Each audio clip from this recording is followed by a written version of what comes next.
Mbetjet urbane vazhdojnë të jenë një shqetësim serioz për mjedisin në Shkodër, kjo pasi shumë njësi vendore i hellin ato buz rrugëve, duke ndotur mjedisin dhe rrezikuar shëndetin e banorëve.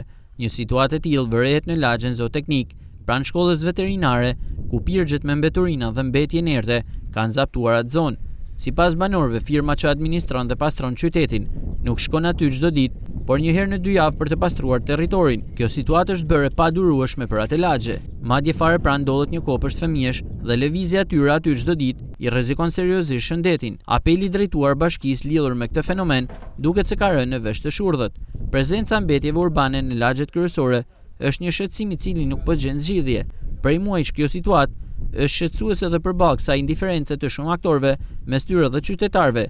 Vetë Bashkia e Shkodrës duhet të gjejë një zgjidhje më efikase. Në këtë rast nga kjo priten masa të rënda ndëshkimore, pasi në këtë raste të paraqitura mes krijuesve të këtyre pirgjeve me mbeturina në lagjet e qytetit janë edhe vetë subjektet private, pavarësisht dhe ekzistencës në zona të ndryshme. Kazanet kanë dalë jashtë funksionit, pasi të gjitha mbeturinat janë jashtyre. Si të mos mjaftonin këto, hedhjet e inerteve kanë zënë vend prej kohësh në lagjen Zooteknik dhe askush nuk e ka marrë deri më tani mundimin për t'i zhvendosur. Apelet e deri tanishme kanë rënë në vesh të shurdhët, ndërsa që po i bëhet qytetarëve është shumë më i madh dhe me pasoja të rënda ekologjike.